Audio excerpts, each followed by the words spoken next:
الله أكبر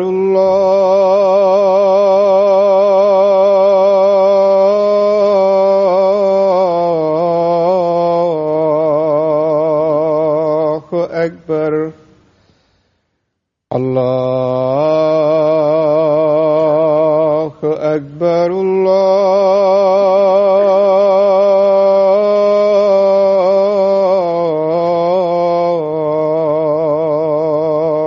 أكبر. أشهد أن لا إله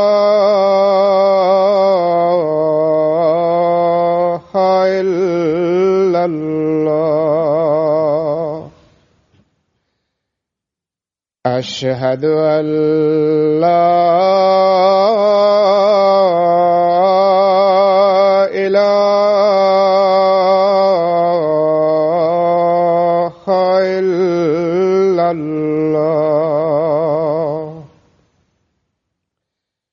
أشهد أن محمدًا رسول الله.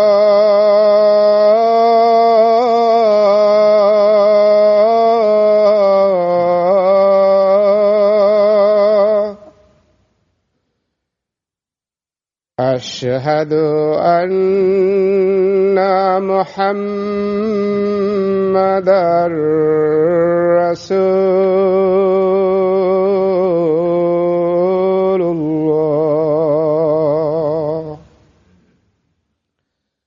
حي على الصلاة.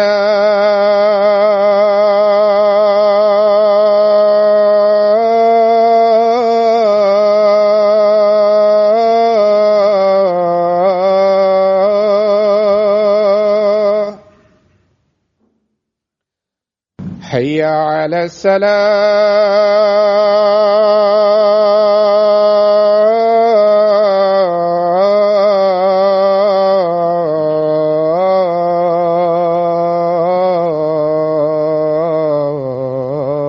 الصلاة. حي على الفلاح.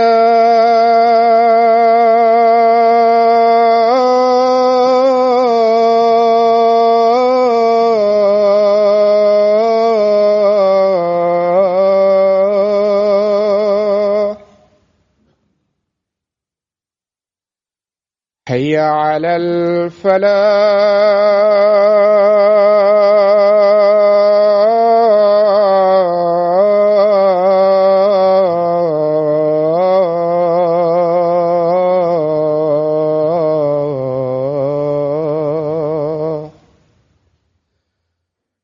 الله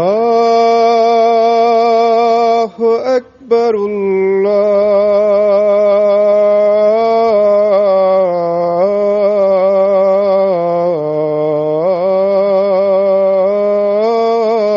الله أكبر. لا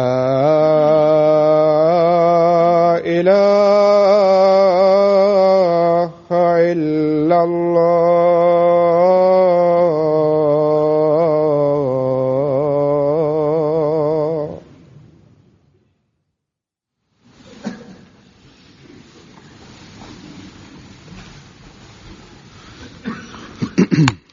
السلام عليكم ورحمة الله.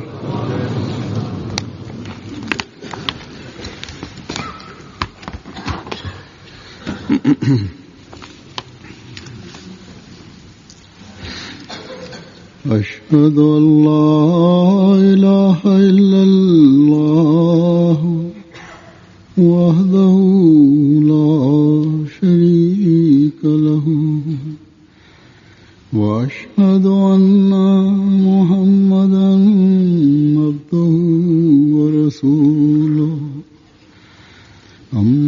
بعد فأعوذ بالله من الشيطان الرجيم بسم الله الرحمن الرحيم الحمد لله رب العالمين الرحمن الرحيم مالك يوم الدين إياك نعبد وإياك نستعين اهدنا الصراط المستقيم صراط الذين أنعمت عليهم غير المغضوب عليهم ولا الضالين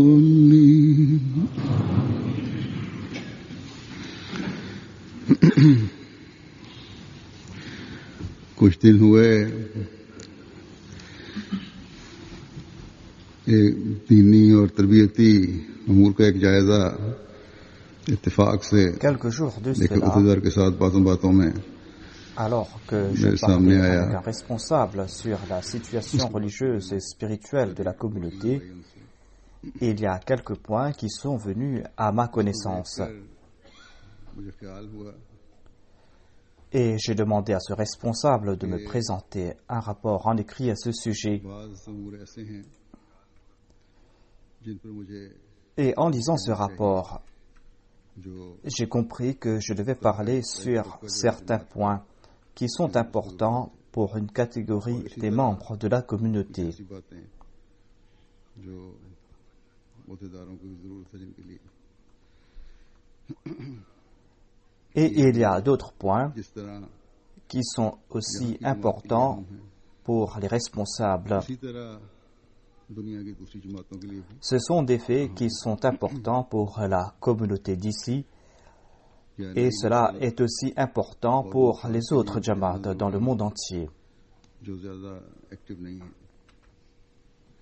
ज्यादातर जमाती कामों में Cela est important pour les nouvelles générations et cela est important aussi pour ceux qui ne sont pas actifs au sein de la communauté, ceux qui ne sont pas impliqués dans les œuvres de la communauté. या मुरब्बियान और ओहदेदारान Ce sont des faits अफराद que l'on ne présente pas ouvertement généralement, तरह आसन रंग में जिक्र नहीं où les missionnaires ou les responsables n'évoquent pas ces points devant les membres de la communauté comme ils devraient le faire.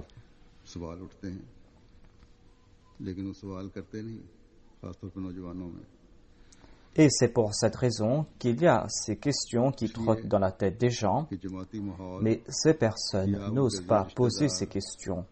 Les jeunes en particulier n'osent pas poser ces questions.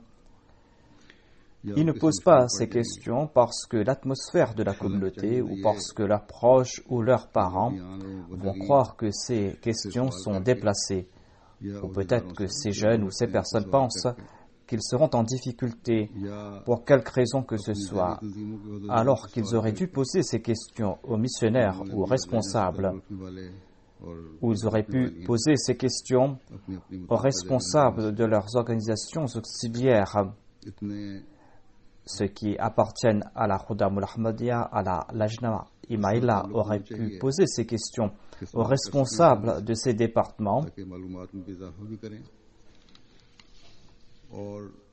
et ils auraient dû avoir une relation conviviale avec les membres de ces départements afin qu'ils puissent poser ces questions sans grande difficulté,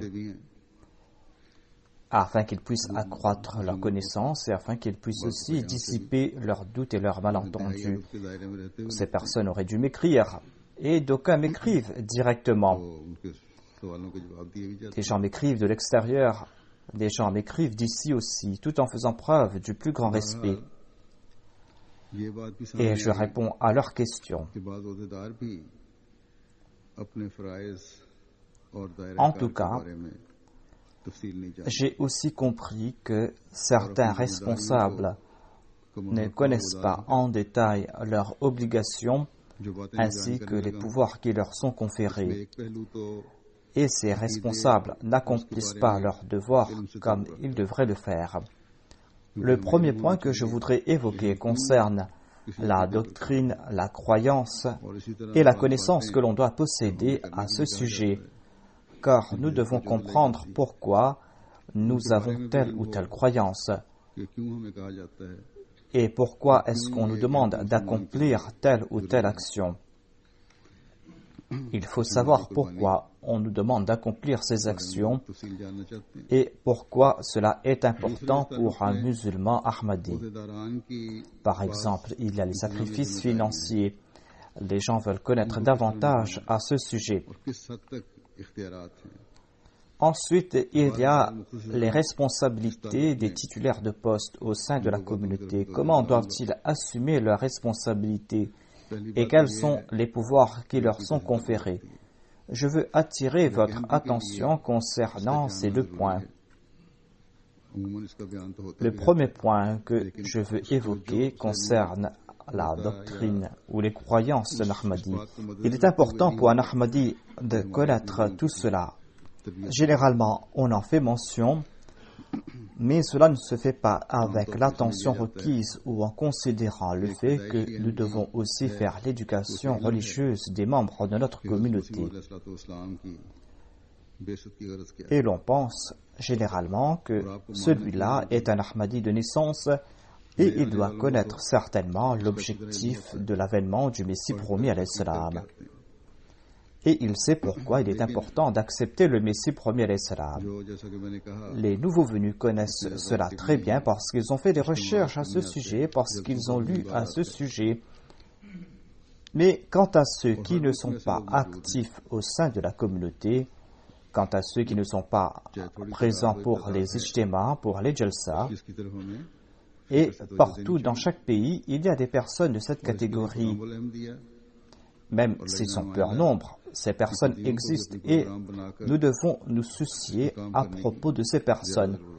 Et pour cela, la Khuddamul Ahmadiyya et la Lajna Imaila doivent mettre en place des programmes en ce sens. La Jamaat centrale doit, au lieu de repousser de telles personnes, au lieu de dire que l'on ne pourra pas réformer pareille personne, au lieu de présenter ces excuses, on doit faire davantage d'efforts pour rapprocher ces gens de la communauté.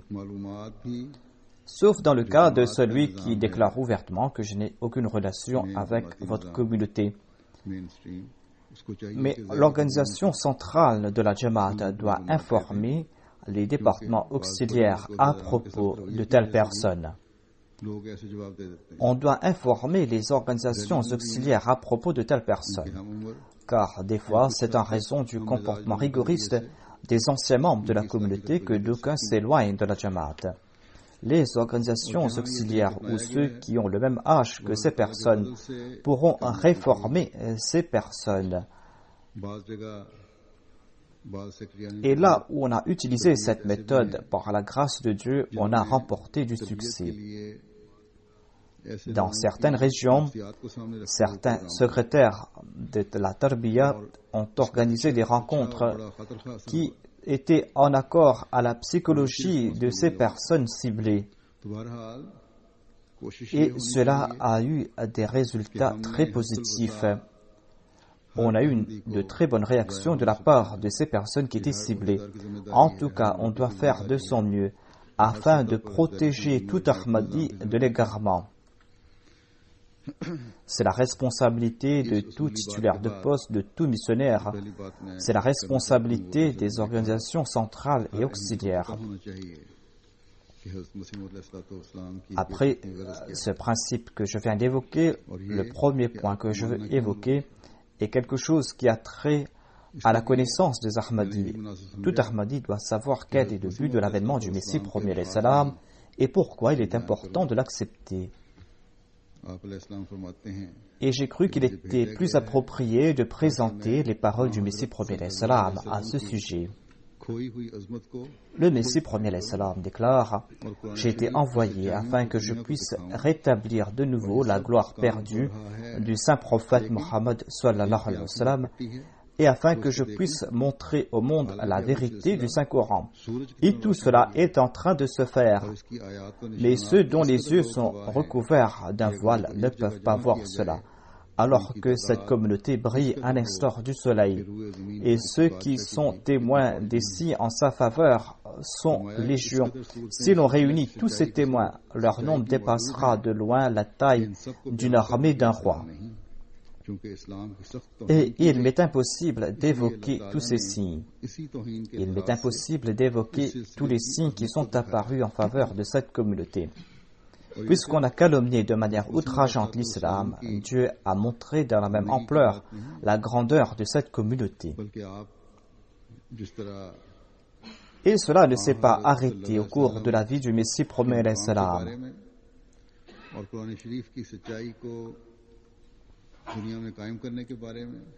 Le Messie premier salam, dans ses écrits, dans ses discours, il nous a fait connaître la grandeur du statut du saint prophète Mohammed lui, et il a essayé d'établir la grandeur du Saint-Coran. Il nous a éclairé à ce sujet dans ses ouvrages et dans ses discours, et aujourd'hui aussi, ces écrits sont en train de prouver la grandeur du saint prophète et la grandeur du Saint-Coran aux adversaires de l'islam. J'ai cité plusieurs exemples dans le passé, comment, lorsque j'ai présenté les véritables aspects de la vie du saint prophète aux non-musulmans, eh bien ces non-musulmans étaient contraints de dire que si c'est cela l'enseignement véritable de l'islam, si c'est cela la vie du saint prophète, eh bien nous nous sommes trompés. J'ai cité l'exemple d'une personne qui critiquait l'islam au Canada. Cette personne avait publié les caricatures danoises dans son journal. Lorsqu'il a entendu mes propos concernant l'islam lors de ma dernière tournée, lorsqu'il a entendu parler à propos des véritables enseignements de l'islam, il a été contraint d'écrire dans son journal qu'en entendant les propos de l'imam de la Jamaat Ahmadiyya, j'ai compris la vérité et j'accepte mes erreurs. Dans mon précédent sermon, j'ai dit qu'aux États-Unis, il y avait un grand homme politique qui, lors d'une émission radio, avait tenu des propos critiques à l'égard de l'islam et du jour du vendredi en islam. Des centaines de milliers de personnes ont écouté son émission et un jeune Ahmadi a présenté un article sur l'importance du vendredi. Il a écrit cela à la lumière des versets du Saint-Coran. Il a publié cet article sur un site web et il a écrit à ce grand homme politique qui est très connu. Il lui a dit que vous vous êtes fourvoyé et que vous devez nous donner un temps d'antenne à la radio. En tout cas, il nous a donné ce temps d'antenne à la radio. C'est là son noblesse de caractère. Et un jeune Ahmadi, par la grâce de Dieu, lors de cette émission à la radio, a parlé à propos de l'importance du jour du vendredi et de la sainteté du Saint-Coran. Et l'Américain a avoué qu'il s'était trompé et des centaines de milliers de personnes ont écouté cette émission. Et tous acceptent ce fait que c'est par l'entremise de la communauté Ahmadiyya que l'on est en train de connaître l'islam véritable. Tout cela est le résultat des vérités que nous a présentées le Messie premier salam.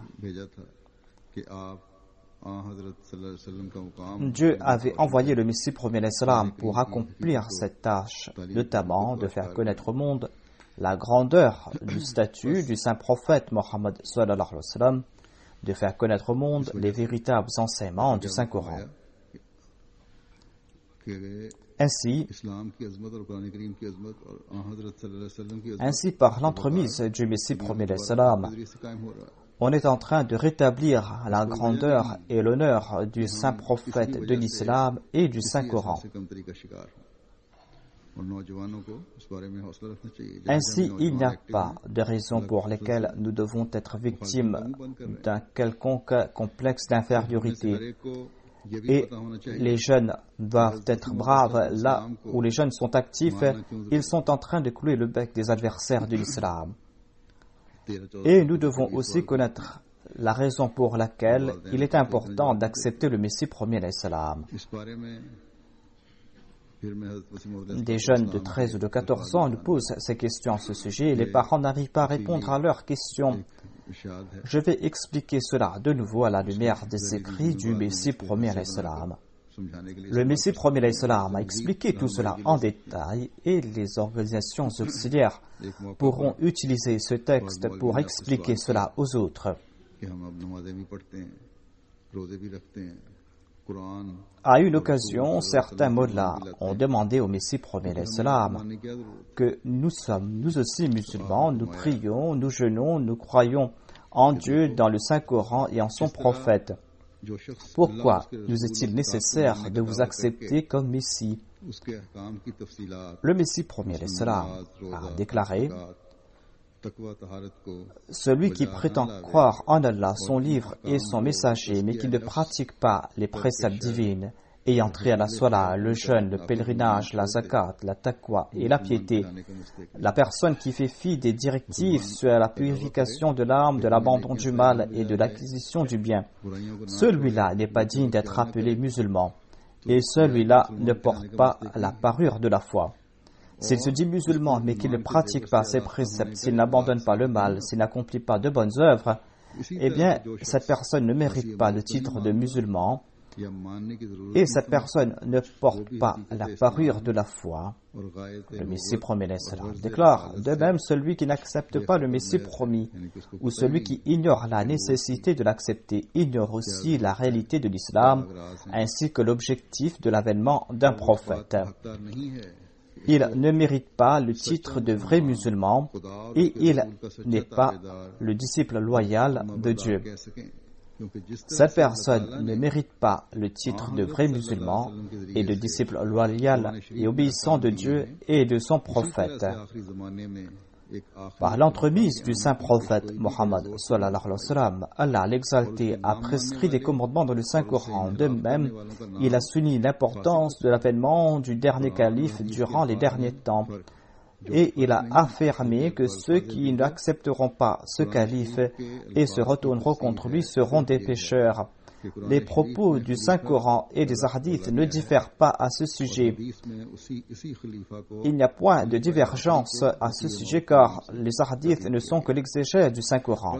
Ainsi, dans le Saint-Coran, on utilise le terme khalifa à propos de ce dernier calife alors que celui-ci a reçu le titre de Messie promis dans les hadiths.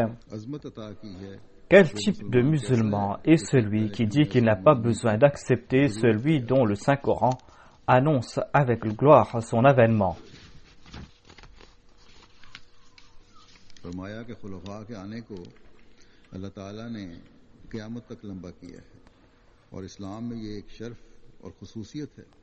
Dieu a étendu le temps jusqu'à l'avènement du jour de la résurrection, afin que le calife puisse apparaître. Une distinction de l'islam est qu'il y aura au cours de chaque siècle des réformateurs qui apparaîtront pour sa renaissance. Dieu a déclaré que le saint prophète Mohammed, paix soit sur lui, a certaines similarités avec le prophète Moïse. Il y a certaines personnes qui se trompent concernant l'avènement de ces réformateurs. Ils se demandent qui seront ces mujaddidines ou ces réformateurs. Les califes seront ces réformateurs. J'ai déjà prononcé un sermon à ce sujet, on peut prendre des notes de ce sermon. Et le Messie premier alayhi salam a évoqué cela, on en trouve mention aussi dans les littératures de la communauté. Le Messie premier alayhi salam déclare que Dieu a cité des similarités entre le prophète Moïse et le saint prophète. Cela est évident grâce à l'injonction Kama. Le dernier calife de la loi mosaïque était le prophète Jésus. Et lui-même, il avait déclaré qu'il était la dernière brique. De même, pour la loi du saint prophète, il y aura des califes qui apparaîtront pour sa réforme. Et ce dernier calife qui viendra portera le titre de Messie promis en raison de son statut et des services qu'il va rendre. Dieu ne s'est pas contenté d'une simple évocation de son avènement. On trouve mention de son avènement dans les livres et les écritures célestes. Dans les évangiles, dans la Bible, dans les hadiths, dans le Saint-Coran, on trouve mention de son avènement. Juifs, chrétiens, musulmans sont unanimes concernant son avènement et tous l'attendent. Comment dire que l'on croit en l'islam si on rejette tout cela? Dieu a montré des signes dans le ciel en sa faveur et Dieu a montré des miracles ici-bas sur terre en sa faveur. La peste est apparue comme un signe en faveur du Messie et les éclipses du soleil et de la lune sont apparues aux dates prédites. La personne qui a été soutenue par des signes célestes et dont la terre a témoigné en sa faveur, cette personne peut-elle être considérée comme un homme ordinaire? Peut-on dire que l'accepter ou le rejeter ne fera pas de différence? Les musulmans qui le rejettent pourront-ils profiter de l'amour divin? Certainement non. Les signes annonçant l'avènement du promis sont apparus. La corruption a gangréné ce bas monde. Les ulémas ont dit la même chose, à savoir que le Messie viendra au cours de ce 14e siècle. Si quelqu'un a des doutes, il doit réfléchir sur le Saint-Coran. Il doit réfléchir sur ses déclarations. Il doit méditer sur le Saint-Coran s'il a des doutes et doit étudier la sourate Nour. Jésus-Christ est apparu 1400 ans après Moïse. De même, le Messie viendra 14 siècles après le Saint-Prophète. Jésus-Christ était le dernier calife de la lignée mosaïque. De même, le Messie sera le dernier calife de la lignée du Saint-Prophète. C'est-à-dire, il est le Khatamul Khulafa. Et le Messie premier l'Islam a déclaré qu'il est le calife des 1000 ans à venir. Celui qui viendra par la suite va suivre la voie qu'il a tracée, lui, en tant que Messie promis. Selon les prophéties du Saint-Coran et des hadiths, dans ces prophéties, il a été dit clairement que ce Messie viendra au cours du 14e siècle et ce Messie promis, c'est Hadrat Mirza Ghulam Ahmad de Qadian. Tout Ahmadi doit étudier ses ouvrages. Les anglophones ou ceux qui ne comprennent pas la langue ourdou dans d'autres langues, ils peuvent étudier ces ouvrages. Par la grâce de Dieu, il y a cette littérature dans toutes les langues dans lesquelles on a évoqué le but de l'avènement du Messie premier l'Islam. Tout cela a été écrit en détail. Il est important pour tout un chacun de lire cela et de renforcer sa foi et ses croyances. Il est important aussi d'étudier cela afin de répondre aux critiques des autres. Il faut se préparer soi-même, acquérir cette connaissance et vous aurez des réponses à donner aux autres. Pour cela, on doit faire des efforts. On doit faire des efforts personnels. Et la Jamaat et les organisations auxiliaires doivent elles aussi faire leur programme. À savoir comment transmettre ce message à tout individu et quel est le but de l'avènement du Messie promis et pourquoi il est important de l'accepter. L'autre point qui est important pour l'éducation morale et spirituelle de la communauté est la relation entre les membres de la communauté et le califat.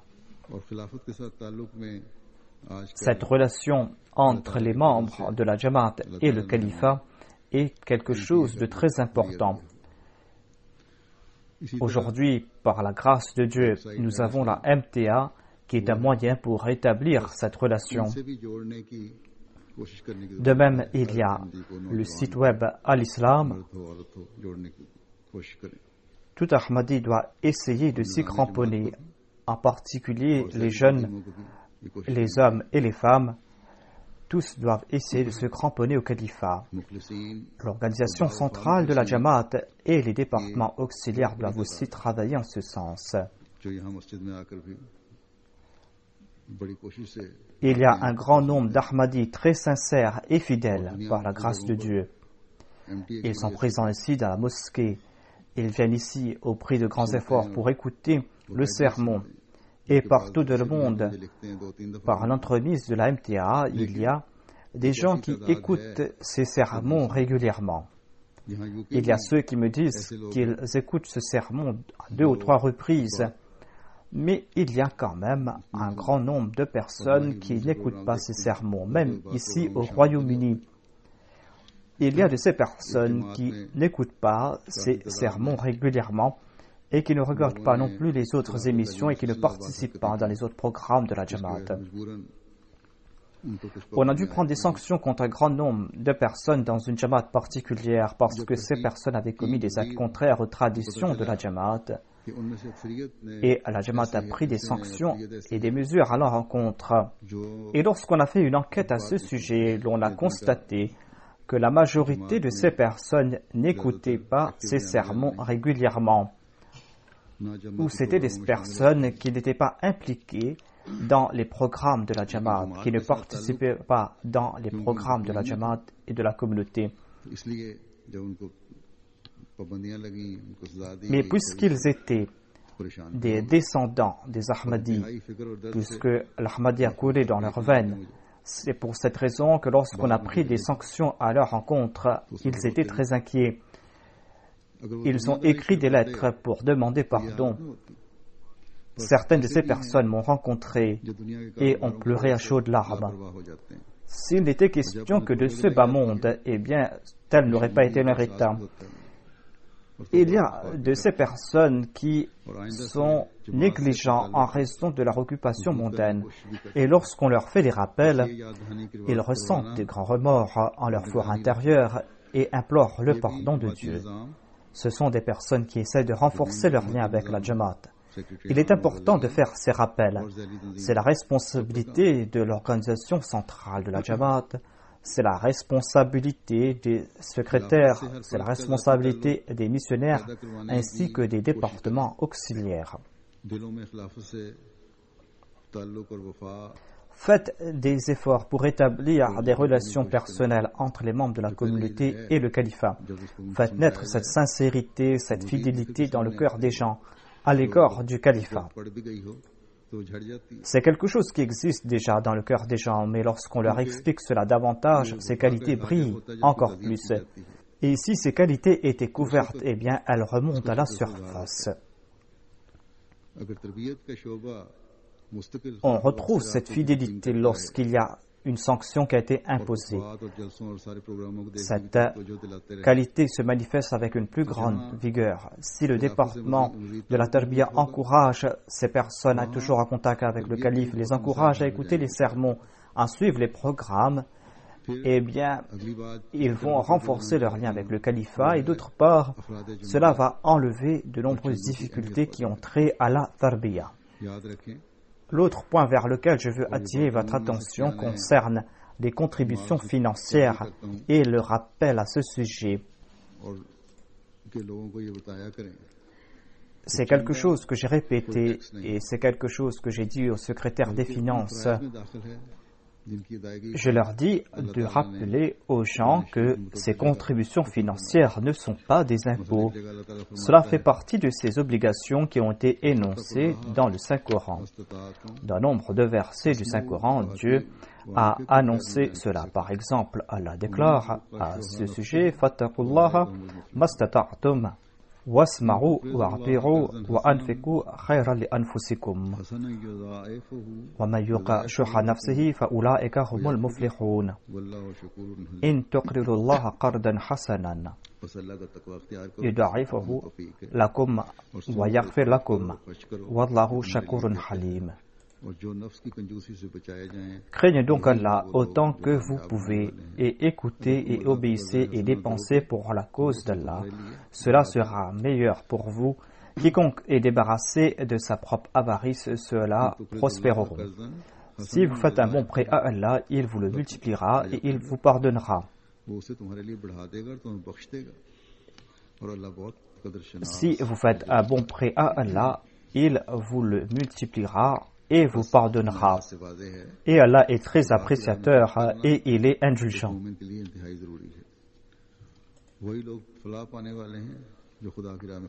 À la lumière de ces versets, il est évident qu'il est important pour le croyant de dépenser dans la voie de Dieu. Ceux qui auront du succès sont ceux qui vont dépenser pour la cause de Dieu. Dépenser pour la cause de Dieu sera comme si vous avez fait un bon prêt à Allah. Et Dieu est celui qui récompense son serviteur en multipliant ses récompenses. D'innombrables personnes m'ont écrit à ce sujet. Ces personnes me disent que nous avons dépensé pour la cause de Dieu et Dieu nous a récompensés amplement et Dieu a multiplié ses récompenses. À plusieurs reprises, j'ai présenté des récits à ce sujet.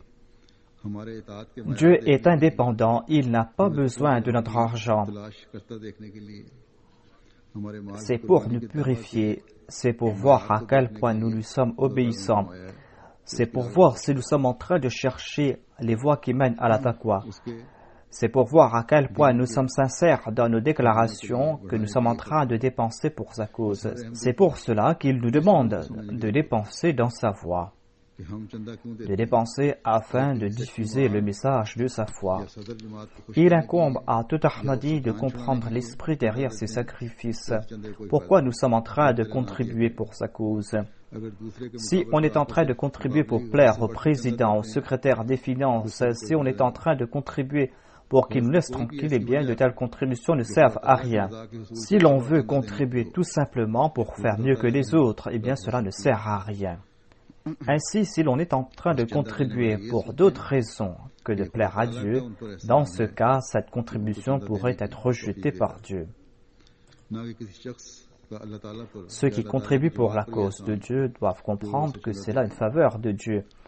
C'est Dieu qui leur accorde cette possibilité de contribuer pour sa cause. Et aucune personne n'est en train d'accorder quelque faveur à Dieu, à la communauté de Dieu. En contribuant financièrement, toute personne doit comprendre que le but, c'est de mériter les faveurs divines. Les sacrifices financiers sont très importants pour les communautés divines. C'est pour cette raison que j'ai dit dans toutes les jama'at que l'on doit faire en sorte que les nouveaux convertis et les enfants et les jeunes participent dans les plans Tahrik-e-Jadid et Waqf-e-Jadid. Même s'ils doivent contribuer 1 centime, il faut qu'ils contribuent afin qu'ils aient cette habitude, afin qu'ils puissent récolter des faveurs divines. À propos de ces contributions financières, le Messie premier salam déclare « L'homme aime les richesses. L'homme aime les richesses et c'est pour cette raison que dans la science des interprétations des rêves, il est dit que si une personne a vu qu'elle a offert son foie à un autre, cela veut dire son argent. D'où la raison de ce verset où il est dit que jamais vous n'atteindrez à la vraie droiture tant que vous ne dépensez pas ce que vous aimez le plus. Ceci est essentiel afin que vous puissiez acquérir la vraie foi et la vraie taqwa. Pour prouver sa sympathie à l'égard de l'humanité, il est important de dépenser ses biens. La sympathie pour l'humanité est la deuxième face de la foi. Sans cette sympathie, la foi ne sera pas parfaite. Tant que l'homme ne fait pas preuve d'altruisme, il ne pourra pas accorder aux autres quelque avantage. L'altruisme est une qualité essentielle afin que l'on puisse prouver sa sympathie à l'égard des autres. Et dans ce verset, Lan tanalul birra hatta tunfiqu mimma tuhibbun, on préconise cet même altruisme. Dépenser pour la cause de Dieu prouve l'étendue de sa piété et de sa taqwa. Hadrat Abu Bakr était la référence du dévouement à Dieu. Un jour, le prophète de Dieu a lancé un appel et Abu Bakr a apporté tout ce qu'il possédait chez lui. Ainsi, les secrétaires des finances doivent éduquer les membres de la communauté. Ils doivent adopter cette méthode. La foi et la taqwa vont s'affermir lorsqu'on va faire des sacrifices financiers. Et les missionnaires aussi doivent prodiguer des conseils à cet effet lorsqu'ils en ont l'occasion. Il est important de faire des rappels constants à cet effet. Les secrétaires des finances doivent être actifs à tous les niveaux. Ils doivent être actifs, ils doivent assumer leurs responsabilités. Et ils doivent être en contact avec tout le monde. Ils doivent être en contact avec chaque individu. Ils ne doivent pas confier cette responsabilité aux organisations auxiliaires. Ces départements auxiliaires pourront tout au plus encourager leurs membres à participer dans ces fonds. Ces organisations auxiliaires ne pourront pas faire davantage. Ces organisations auxiliaires pourront simplement faire des rappels à leurs membres en leur demandant de coopérer avec les secrétaires des finances et de comprendre l'esprit derrière ces sacrifices financiers. C'est la tâche de ces organisations auxiliaires de faire comprendre cela à leurs membres. Mais cela ne veut pas dire que les secrétaires des finances est exemptés de ces responsabilités. Ils doivent assumer leurs responsabilités. La tâche du secrétaire des finances est d'atteindre chaque foyer. Maintenant, il y a différentes facilités, il y a différents moyens. Il y a les téléphones, vous avez des moyens de transport. Au Pakistan, il y avait ces secrétaires des finances qui travaillaient pendant la journée et qui, pendant la nuit jusqu'à très tard, visitaient les membres. Ils voyageaient à bicyclette dans les grandes villes, à l'instar de Lahore et de Karachi.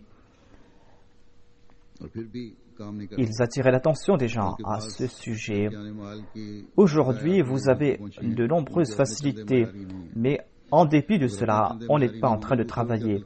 J'ai reçu même des doléances concernant certains secrétaires des finances. On m'a dit qu'ils ne payent pas selon les taux fixés. Si vous ne payez pas selon les taux fixés, comment pourrez-vous conseiller les autres?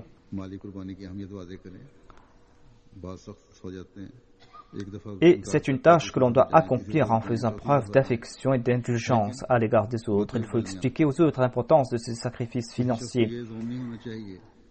Il y a certaines personnes qui rejettent cela, mais visitez ces personnes 3, 4 fois, mais vous ne devez point vous en lasser. Et les contributeurs, quant à eux, ne doivent pas croire que ce sont leurs contributions qui font tourner la communauté. Et ils ne doivent pas croire que la communauté a besoin de leur argent. C'est pour cette raison que le secrétaire des finances vient les visiter souvent. Dieu avait fait cette promesse au Messie premier salam, c'est-à-dire qu'il ne sera jamais en difficulté financière. Ses œuvres vont jamais s'arrêter. Son seul souci était est-ce qu'il y aura des personnes qui dépenseront à bon escient ces richesses. Par la grâce de Dieu, on fait des efforts en ce sens. On essaye de dépenser à bon escient ces richesses et ces biens. Là où il y a des négligences à ce sujet, eh bien, on fait des rappels. C'est pour cette raison qu'il y a le département de l'audit. Et c'est la responsabilité de l'amir de la Jamaat que de regarder de près toutes ces dépenses. Cela ne veut pas dire qu'il doit accepter toutes les factures qu'on lui présente. Et le département de l'audit aussi doit être actif. Et le commissaire au compte, quant à lui, doit être libre dans ses mouvements. Il doit avoir toute la liberté de travailler. Il doit avoir tout le pouvoir qui lui est nécessaire pour accomplir sa tâche. Parmi les grandes dépenses, il y a la MTA. Et on encourage les gens à contribuer dans le fonds de la MTA. Mais les dépenses de la MTA ont pris de l'ampleur, car on est en train de diffuser les émissions de la MTA dans le monde entier par le biais de 4 ou 5 satellites. Et le fonds de la MTA ne suffit pas pour combler toutes ces dépenses. On subvient aux dépenses de la MTA en puisant dans les autres fonds de la Jamaat.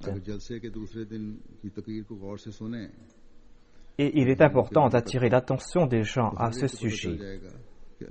Si on écoute le discours que je prononce le deuxième jour au cours de la Jalsa du Royaume-Uni, vous allez comprendre comment Dieu est en train de bénir les biens de la Jamaat et comment ses œuvres sont en train de prendre de l'ampleur et comment Dieu est en train de faire fructifier les fonds de la Jamaat.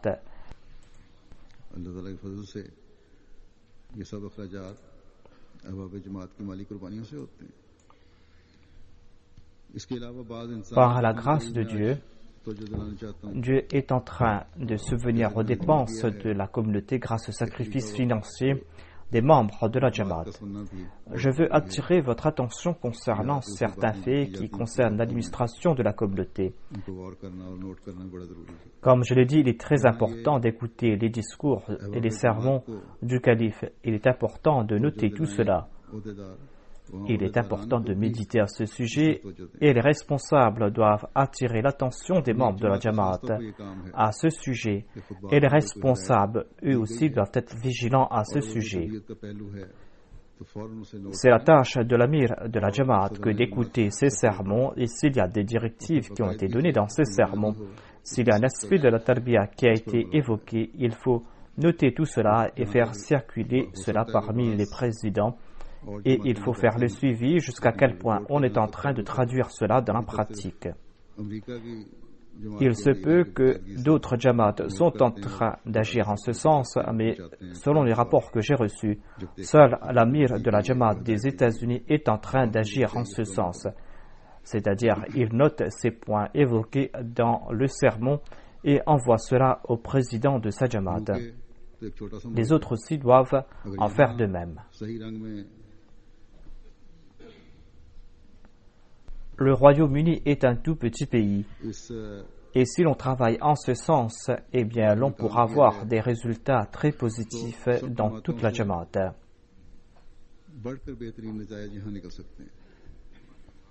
Si on agit en ce sens, on pourra avoir des résultats très positifs.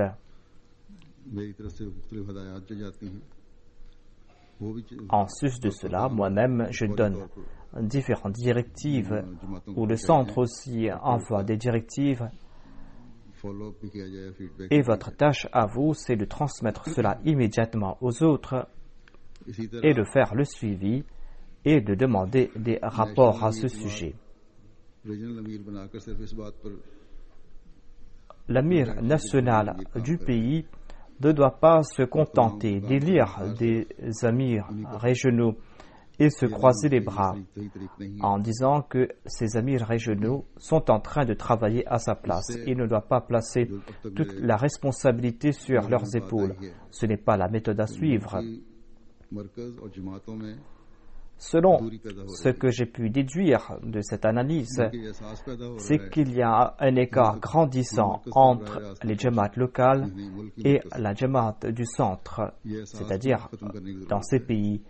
Et cet écart est en train de se creuser davantage. Ces Jamaat locales ont ce sentiment qu'ils ne peuvent pas contacter le centre directement, c'est-à-dire le centre de la Jamaat au niveau national dans ce pays. Il faut mettre fin à ces sentiments. C'est pour cette raison qu'ici et ailleurs, les amirs doivent au minimum à 2 reprises avoir une rencontre avec les présidents des Jamaat et d'analyser le progrès accompli.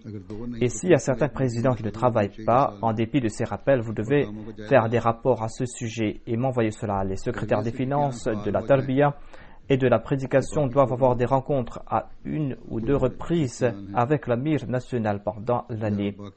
Si ces secrétaires sont actifs, certainement cela va résoudre les difficultés qu'on a dans d'autres départements. On pourra mettre fin à d'innombrables difficultés. Ainsi, à partir d'aujourd'hui, l'amir national doit définir son programme afin de rencontrer toutes les Jamaat, afin d'activer l'organisation de la Jamaat. Cette tâche n'est pas difficile pour les petits pays à l'instar du Royaume-Uni. On peut réunir les gens dans une région.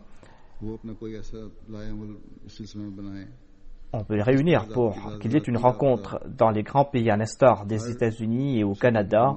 On doit définir un programme afin que l'on puisse être en contact personnel avec toutes ces Jamaat, afin que l'organisation de la Jamaat soit active à tout niveau.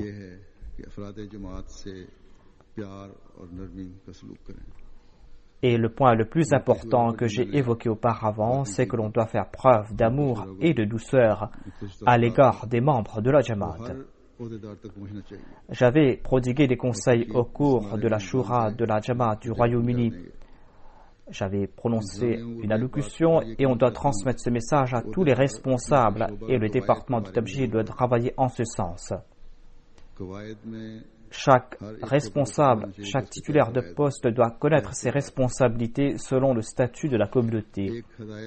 Chaque titulaire de poste doit connaître ses responsabilités et doit connaître aussi ses pouvoirs. Une des règles concernant l'amir national est qu'il doit informer le centre concernant toute responsabilité et toute tâche qu'il délègue à l'amir régional. Selon moi, dans aucun pays, on est en train de suivre cette règle. car jamais je n'ai reçu de lettre dans laquelle on m'a dit que nous avons choisi un tel amir régional et qu'il a tel ou tel pouvoir. Ceci a été stipulé dans la règle 177. Il est important de suivre cette règle. Et les Umara, les amirs, doivent lire les règles 213 à 220 des règles de la communauté, doivent avoir cela en tête et doivent mettre cela en pratique, en particulier lorsqu'il est question de résoudre un différend, lorsqu'on doit prendre une décision. Je veux aussi rappeler les missionnaires qu'ils doivent assumer leurs responsabilités. Et une de leurs responsabilités, c'est qu'ils doivent enseigner le Saint-Coran aux membres de la Jamaat. Si en tant que missionnaire, vous êtes en tournée quelque part, eh bien vous devez préparer de tels enseignants qui vont enseigner la lecture du Saint-Coran aux enfants et aux autres. Il faut que ces classes soient régulières. Il ne suffit pas qu'il y ait une classe une fois ou 2 fois par semaine.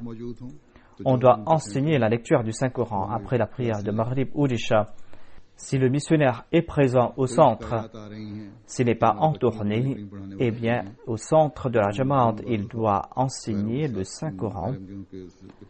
Il doit organiser ses classes. Nombre de parents disent qu'il n'y a personne pour enseigner le Saint-Coran à nos enfants et nous sommes contraints d'envoyer nos enfants chez les autres musulmans, des musulmans non ahmadis, pour qu'ils apprennent le Saint-Coran. Et il est important aussi d'enseigner la qaïda. Et c'est ainsi que vous pourrez faire en sorte que ces enfants soient attachés à la communauté. Et cela est très important pour la tarbiya de ces enfants. Et certainement, il est avantageux de lire le Saint-Coran. Il n'y a pas de doute à ce sujet. Les missionnaires doivent aussi se souvenir de ce point, à savoir qu'ils sont mutés généralement après 3 ou 4 ans. Si on doit les affecter avant cette période, ils seront affectés dans ce même pays, ailleurs, dans une autre région. On m'a dit que dans certains pays, certains missionnaires sont réticents à ce sujet. Au contraire, on doit accepter ces affectations de gaieté de cœur. Par la grâce de Dieu, je n'ai pas vu cela parmi les missionnaires qui travaillent ici au Royaume-Uni. Un autre point important est que si vous devez faire un rappel à un responsable ou à un amir, s'il y a un fait qui est contraire aux traditions de la Jamaat, qui est contraire à la charia, dans ce cas, vous devez respecter cette personne. En toute indulgence, vous devez lui rappeler cela. Si cette personne n'accepte pas cela, si cela va à l'encontre des traditions de la Jamaat ou à la charia, vous devez m'informer. Il ne faut pas qu'il y ait des disputes à ce sujet. Il ne faut pas qu'il y ait de l'entêtement.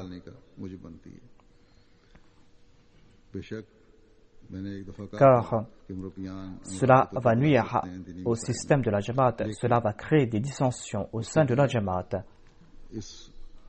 Une fois, j'avais dit que les missionnaires peuvent attirer l'attention des Umara, des amirs concernant certains faits qui ont trait à la religion, à la foi, mais ils doivent le faire en respectant cette règle.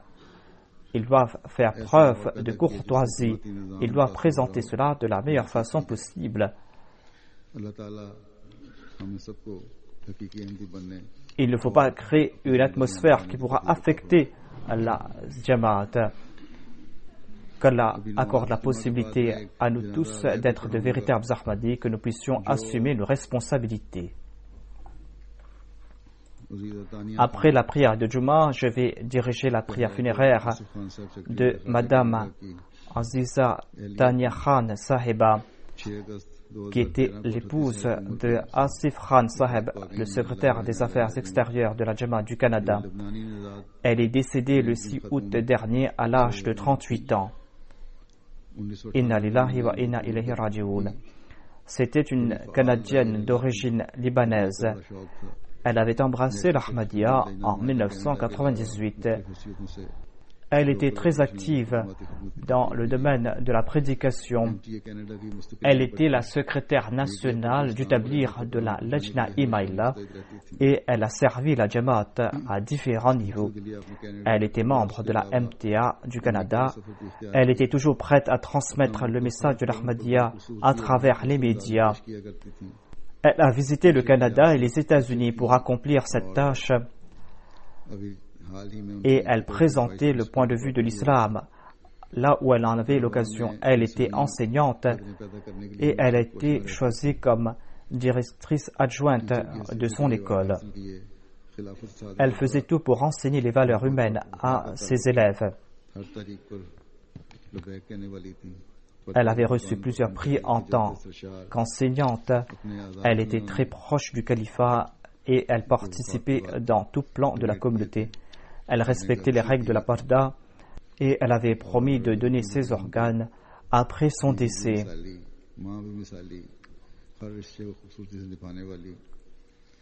Elle aidait les pauvres. C'était une épouse exemplaire, une mère exemplaire. Elle possédait de grandes qualités.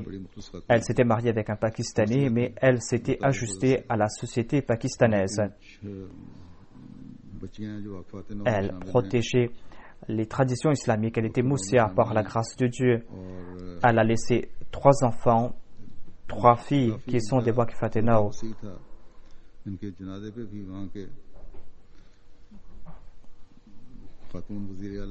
Elle était très populaire, elle était très connue, et pour sa prière funéraire, pour ses obsèques, le ministre de la province était présent.